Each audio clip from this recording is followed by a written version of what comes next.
Fala galera do WR Kids Channel, beleza? Aqui é o Felipe Perche, estamos com mais uma aula sobre automação.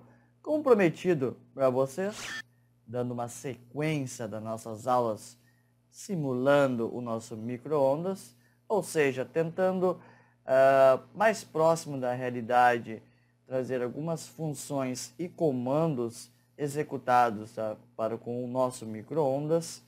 O intuito disso foi provocar vocês, ou seja, a gente começar a criar uma metodologia diferente de aula, como eu comentei com vocês, projetos mais complexos, que até então a gente não havia tentando escapar um pouco, fazendo projetos mais simples e medianos, que não davam muito trabalho, que era o mais fácil de explicar certos temas e tópicos. E dessa vez resolvi fazer um projeto mais complexo, que foi a simulação do micro-ondas, porque aí começa a juntar todas as ideias que a gente já viu desde então, desde o início das nossas aulas, todos os tipos de programação, todas as linguagens, todas as funções. Então eu acredito que é uma aula bem embasada, com bastante conteúdo para a gente praticar e exercitar a nossa lógica, perfeito? Então, a aula de hoje, dando sequência, a gente vai inserir uma função teclado. Então, vamos através de uma função, como a gente sabe, uma função Word. Já pensando lá no XDeveloper, como a gente vai fazer. Então, aquilo que eu brinquei com você, sempre fazer um esquemático, colocar uma planta, colocar embaixo em tópicos as funções, hierarquias, etc, etc, etc. Eu estou cansado de ouvir já que eu falei. Então, já sabendo que lá no nosso XDeveloper, na interface ou máquina que a gente vai fazer entre a nossa CPU do CLP para com a tela touchscreen, existe uma função que, ao tocar, a gente pode alterar o valor da variável. Então, o que a gente vai brincar, a gente vai fazer uma função de teclado, uma nova variável em Word, vocês sabem, porque depois o protocolo Modbus precisa ser em Word. A entrada, vamos fazer um novo case. Aí caso a gente vai fazer uma varredura de novo, vai só fazer um refresh e algumas coisinhas extras que aí eu prefiro explicar com o Master2 ECXE aberto, perfeito? Então a aula de hoje vai ser isso, alguma implementação. A gente vai inserir o teclado e vai fazer algumas modificações, foram precisas. Isso que eu quero passar para vocês. Vocês vão ver que depois que a gente inseriu outra função e tentou agregar uma com a outra, começa a acontecer problemas que não estavam acontecendo antes. Ou agora, colocando mais funções em cascata, a gente vai conseguir testar umas coisas que a gente não conseguia testar antes, e a gente vai ser forçado a modificar. Isso é interessante. Então, ao longo do desenvolver de um projeto mediano avançado, vocês vão vendo que as funções já criadas vão criando corpo e vão remodelando, ou seja, tentando ao máximo atingir aquilo que vocês querem ou atingindo realmente o que vocês querem, perfeito? Então, bora lá para a aula, vamos para o Master Tool, vou mostrar para vocês o que foi modificado para a aula de hoje. Bora lá! E esse vídeo é um oferecimento da Altus. Acessem altus.com.br, vamos na aba Produtos, em Controladores Programáveis, série Nexto,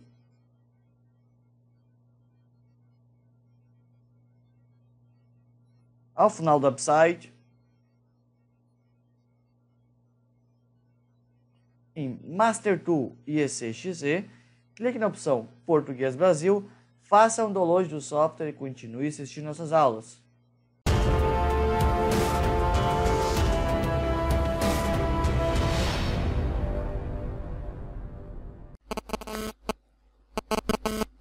Então tá galera, a gente está com o nosso Master Tool ECXE. Vamos obviamente para a parte que realmente nos interessa, que é a nossa programação. Então, como vocês sabem, a gente deixou, obviamente, o nosso user.prog como a tela principal, é a principal, tá? E o restante ficou como blocos funcionais. O que a gente havia criado na aula passada era o bloco comandos, o nosso temporizador, perfeito?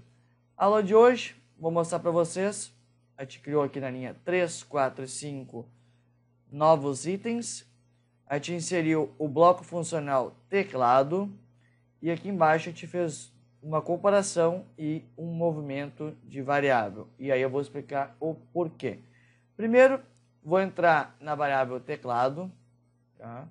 Então, obviamente, vocês lembram, para inserir uma função, bloco funcional, vou repetir novamente, tá? Para vocês fixarem melhor.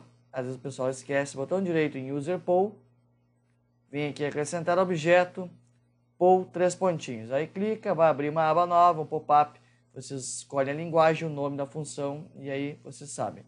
Perfeito? Então a gente nomeou como teclado, cuja entrada a gente chamou de entrada e é uma variável word, e a saída é a nossa saída função que a gente já estava utilizando na entrada do bloco funcional comandos.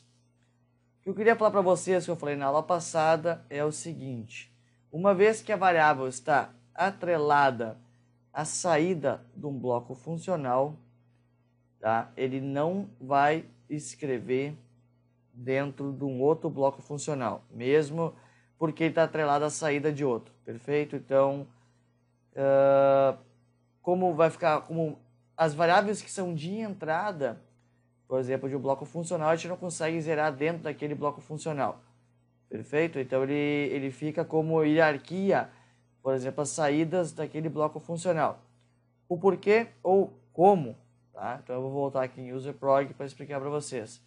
Por exemplo, aqui, a nossa variável função, ela está na saída do teclado 0 e entrando aqui no comandos, tá? Então aqui, mesmo que eu fosse escrever dentro do bloco funcional depois, zerando a função, ela não vai zerar. Por quê? Porque no comandos ela é somente uma entrada e na função, bloco funcional teclado, ele é uma saída. Então, ele está sempre escrevendo aqui e aqui ele só está realmente lendo a variável e não escrevendo. Mesmo que aqui dentro a gente faça alguma manobra, ela não vai zerar. Ela vai obedecer a hierarquia da saída desse bloco. Perfeito? Então, por isso que, ao final, aqui na linha 4 e 5, eu fiz uma manobra, tá? Comparando se função é maior que 0, habilitou uma variável reseta. E, por final, aqui, tá? Na linha 5, quando a reseta estiver ligado, ele vai mover 0 para a variável entrada, tá? Para zerá-la aqui. Porque a variável entrada, ela está só como entrada do teclado, não é saída de ninguém, e aí ela não zerava. Eu precisava zerar esse valor, tá? Que seria a entrada do teclado, que aí vai absorver o valor lá dentro do nosso xDeveloper, da tela interface homem-máquina. Então, a única maneira de zerar, e depois eu vou mostrar para vocês como a gente faz para zerar a variável função, perfeito? Então, voltando para o teclado, entrada, variável entrada word, função é a saída inteiro, porque já existe, e vamos utilizar aqui uma auxiliar, uma booleana e um tom, tá? Para fazer uma contagem. Então, if entrada, para quem não lembra, isso aqui é uma diferente, ou seja, é uma, ao invés de usar o igual, ou maior, ou igual ou menor, então a gente utiliza essa estratégia aqui para fazer o comparador, tá? Ou diferenciador. Então, nesse caso aqui, a entrada, caso a entrada seja diferente de auxiliar, então, case entrada of, então, se é 0, tá? Se a entrada for 0, então a função é igual a 0. E auxiliar igual a 0. Então, é 0, 0, 1, 1, 2, 2, 3, 3. Só passa limpo, tá? O valor que ele vai pegar lá da interface, ele passa limpo. Compara aqui, caso é diferente, para ele não ficar entrando várias vezes, tá? Repetidamente. Ou seja, entra uma vez, se for igual, ele não entra e não faz de novo. Vamos ficar forçando a escrita novamente. E aqui, depois do case e depois do if, eu fiz aqui um timer, tá? De 100 milissegundos. Então, para habilitar o timer, a variável de entrada dele é a bool1, que eu chamei aqui. O nome do tom é o tom inst. Entrada bool1 e not.tom.inst.q. Aquela velha história que a gente faz com o negado da saída do próprio tom. Quando ele chegar ao o PT igual ao ET, a saída variável lógico alto, ele se auto-reseta, tá? Por que dessa contagem em 100 milissegundos? E aí depois de 100 milissegundos, com o tom fechando, ele vai zerar a função e vai zerar a entrada, tá? Na verdade, aqui a entrada ela não vai zerar, tá? Eu deixei aqui simplesmente para critério de analogia, mas a entrada, como ela é uma variável de entrada realmente, o var input, que eu para vocês, ele não vai zerar. O único jeito de zerar, a gente fez aquela manobra depois que o função for igual a zero, tá? Então aqui o que acontece? Aqui o operador vai clicar no teclado lá, vai forçar, quando ele clicar numa função pipoca ou alguma outra função, que tem um valor agregado. Então no xdeveloper, por exemplo, quando clicar em pipoca, ele vai digitar a função 1, vai forçar a variável entrada ser 1. Então a entrada vai ser 1, vai jogar a função a 1, e a gente precisa zerar isso, para não ficar sempre escrevendo 1, não ficar entrando um loop infinito, tá? Então a gente quer que entre somente uma vez. O que a gente vai fazer? Depois que ele entrou no case 1, voltou a função 1, depois de 100 milissegundos, ele zera a variável função e vai a zero, e obviamente se a função for a zero, ó, que nem tem aqui, ó, função é igual a zero, ele vai resetar a entrada, tá? Então, pegou aqui, essa é a interpretação, tá? Então, o teclado simplesmente vai pegar o valor que a gente digitou lá no teclado e depois vai zerar, ok? Então, a função vai ir ao seu valor por 100 milissegundos, depois zera. Tempo suficiente para o bloco funcional comandos captar isso. Então, no comandos aqui, ó, voltando novamente, a gente tem um case, e aí ele vai entrar e vai determinar o tempo das funções pré-prontas. Tá? Obviamente, a gente não fez ainda. Na próxima aula eu tenho que mostrar para vocês como a gente faria para entrar com um tempo não pré-pronto, ou seja, não uma função pipoca, mamadeira, brigadeiro, cupcake ou legumes, e sim eu quero digitar no teclado o tempo que eu quero. Tá? Então não vai ser aquelas funções pré-prontas, a gente vai deixar, ao invés de botar um teclado 1, 2, 3, 4, 5, a gente vai fazer diferente. Obviamente, como a gente tem uma tela touchscreen, a gente vai botar uma entrada de valores inteiros, então a pessoa vai entrar com os segundos que ela quer diretamente. Então, se ela botar os segundos ou minutos, depois a gente vai ver como é que a gente vai fazer a forma mais prática, tá? Para captar isso. Ou seja, a gente pode pegar pelas variáveis, caso seja 2 dígitos, ele pega segundos, o terceiro dígito vai pegar minutos e assim por diante. Tá? A gente pode tentar fazer uma estratégia na próxima aula para como a gente vai resolver esse problema. Então, entrando aqui dentro, a função vai entrar uma vez só e depois vai sair, para não ficar entrando repetidas vezes, ok? Então, se for 1, vai botar 2 minutos, a função pipoca, assim por diante, vai fazer isso aqui. Vocês lembram que na função 12, que era o pause e o stop, no micro-ondas, quando a gente aperta o pause, ele vai parar, a gente aperta o start, ele volta a contagem. Se a gente apertar uma vez no pause, ele para, se apertar novamente, ele zera o tempo. Então, o que eu fiz aqui? Eu tive que botar um tom também, botei de 20 milissegundos, porque ele estava entrando muito rápido na função 2 vezes. Por isso que a gente fez aqui todo aquele sistema para evitar que ele entre muito rápido 2 vezes dentro das funções, ok? Então, aqui dentro, ele vai detectar se o toque é maior que 1, tá? Ou seja, desculpe, maior que 0. Se for maior que 0, ou seja, aí ele vai zerar o tempo. Caso contrário, a gente botou aqui 0 começa, mas tá? Que seria para startar o motor. Então ele não vai startar, ele vai parar o motor, tá? O começo seria para rodar o motor. Vai habilitar aqui o Bo1, vai entrar com o tom, vai contar 20 milissegundos. Depois de 20 milissegundos ele diz que o toque é 1, tá? Então, a primeira vez que a gente apertar, ele vai só parar o motor e vai setar o toque em 1. Quando a gente apertar a segunda vez, ele vai ver que foi a segunda vez, porque já está maior que 1, vem e zera o tempo, tá? Faz a mesma coisa, vai parar o motor e vai zerar o tempo, tranquilo? Então, por isso que a gente teve que colocar um tom aqui dentro, tá? Justamente para isso aqui não entrar muito rapidamente 2 vezes. Do jeito que estava antigamente, ele entrava 2 vezes. E por fim, tá? A gente deixou aqui if parar igual a 1, then, então começa igual a 0 e o tempo igual a 0, tá? Vocês lembram que aí o parar ele faz todo o sistema. O temporizador, tá? Por sua vez eu fiz umas modificações aqui dentro. Então na linha 1 continua a mesma coisa, começa, tom, etc. e reseta aqui toda vez que diminui. Na linha 2, o que eu fiz? Junto com começa, quando a gente der o start para começar o tempo, eu estou movendo 1 para o início. Eu estou setando, eu podia estar setando aqui uma bobina, ou seja, um contato booleano chamado início, tá? Ou seja, para dizer que ele já foi e fez o início a primeira vez. Na linha 3, a gente coloca o contato normalmente fechado início, tá? Justamente porque toda vez que a gente começar o tempo, antigamente não tinha isso aqui, começava o tempo, começava o sistema do motor rodar, jogava a variável tempo no tempo atual.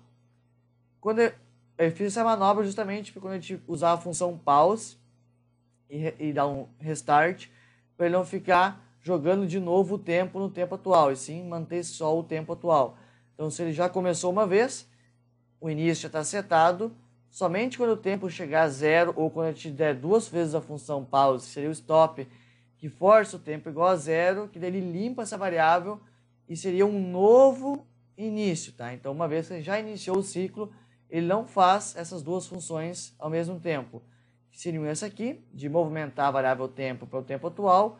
E na linha 4, eu fiz diferente. Eu fiz aqui o começa e o início negados, movendo o tempo diretamente, tá, para o tempo atual, porque aí ele aparece direto, tá, no display a variável tempo no tempo atual. E depois, quando eu te dá o início, justamente ele começa... Aqui, na verdade, nem precisaria ter isso aqui, tá? Isso aqui eu fiz duplamente, caso o tempo não venha escrever no tempo atual. Tranquilo? E aqui embaixo continua. Então, vai diminuir o tempo atual, tá? Vai ficar diminuindo e decrementando do tempo atual. Aqui embaixo, ele fazia um equal, se o tempo atual chegou a 0, dava um pulso e parava o motor. E aqui eu fiz mover 0 para o início, para vocês. Aí, então, quando ele chegou a 0, ele realmente vai zerar o início para deixar habilitar um novo ciclo, para dar um refresh, ou seja, renovar o tempo para o tempo atual. Ou se a variável tempo chegar a 0, não ao tempo atual. Porque se eu te der pause e stop, tá? Esse cara aqui, o tempo vai a 0, vai mover início, então vai habilitar novamente para a variável tempo ser atualizada no tempo atual. Tá? Então eu fiz dessa forma para ele ficar atualizando os tempos, perfeito? Então no comandos a gente modificou pouca coisa, é o timer. No teclado foi o bloco novo, no temporizador a gente modificou isso aqui. E no user, ou seja, no principal, a gente acrescentou o bloco funcional e esse reset, ok? Então a gente vai fazer um breve teste aqui. Eu vou logar, fazer uma simulação com vocês, justamente para vocês entenderem o que eu estou falando. Tá? Então a gente já deixou o liga ligado, o tempo está em 0. Então a gente vai sempre controlar a entrada. Ó. Vou botar 1, Ctrl F7.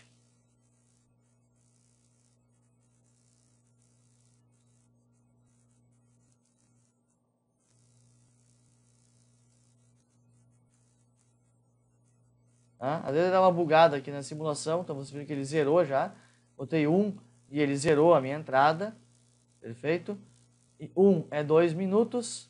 Se a gente fosse botar a função 2, ó, função 2 é 3 minutos.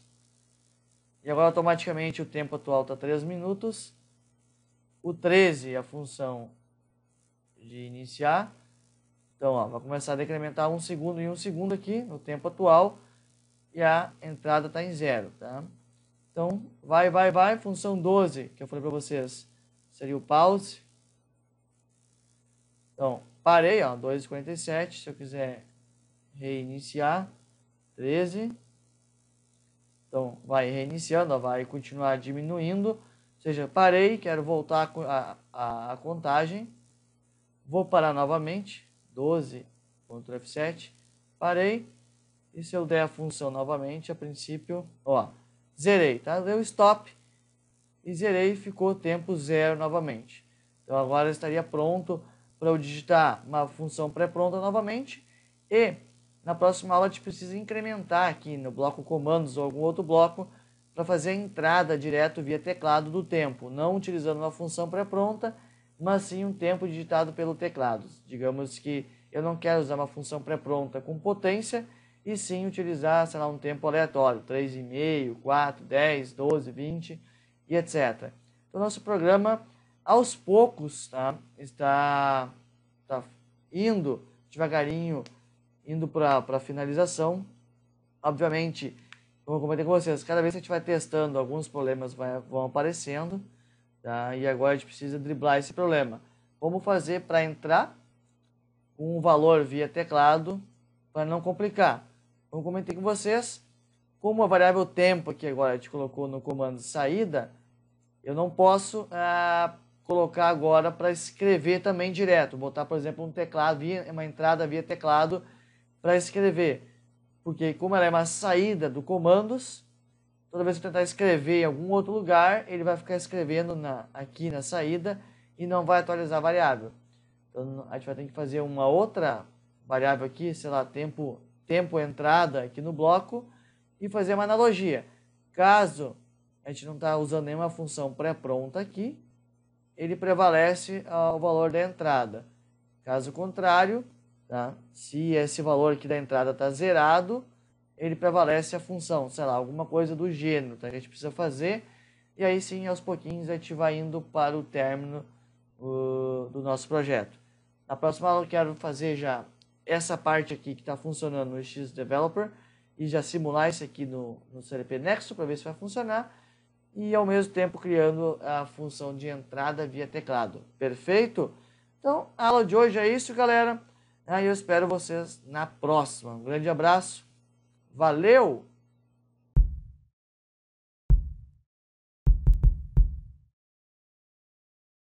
Então tá, galera. Nossa aula acabou por aqui. Espero que vocês estejam curtindo o andar da carruagem, o andamento que a gente está dando com esse projeto. Acredito que a gente vai ter mais delongas, ou seja, a gente vai fazer esse sistemático dessas aulas maior, ou seja, a gente vai ter bastante etapa. Eu prefiro fazer dessa forma, caso contrário vocês vão se perder, ou caso contrário eu teria que fazer uma aula muito extensa, com mais de uma hora, tá, para explicar todas as funções, ou talvez até eu iria me perder em algum detalhe, para explicar com ele pronto para vocês. Eu prefiro ir fazendo etapa por etapa, explicando para vocês. Dessa forma, acho que vocês vão aprendendo e vão absorvendo a ideia que a gente está planejando e executando. E eu também não vou deixar de passar uma informação bastante útil para vocês. Que é complexo, tá? E complicado de pegar um projeto de médio, grande porte, passar para alguém assim, entregar, largar, e aí a pessoa abrir e tentar entender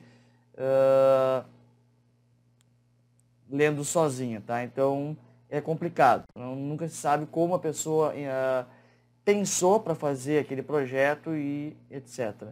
Eu prefiro explicar parte por parte. Vai ficar aí provavelmente, bom, eu não vou nem dizer o número de aulas, mas a gente vai indo devagarinho. Vão ser bastante aulas para a gente terminar todo esse projeto, tá? Eu prefiro dessa forma. Então, provavelmente na próxima aula a gente pode criar alguma coisa no XDeveloper para já fazer uma pré-ajuste da tela na interface homem-máquina, colocar algumas funções para a gente testar, não só ficar preso dentro do Master Tool e ECXZ, e aí já a gente já vai programar alguma coisa na tela touchscreen, já insere os dois programas no CLP Nexo e já vamos brincando, já vamos testando o que a gente já tem até então, se está funcionando. Tá? E aí, obviamente, programando já no XDeveloper, a gente pode acabar surgindo alguma coisa que vai complicar, que vai forçar a gente a mudar alguma coisa no Master Tool e ECXZ. Então, sempre é bom ir testando devagarinho.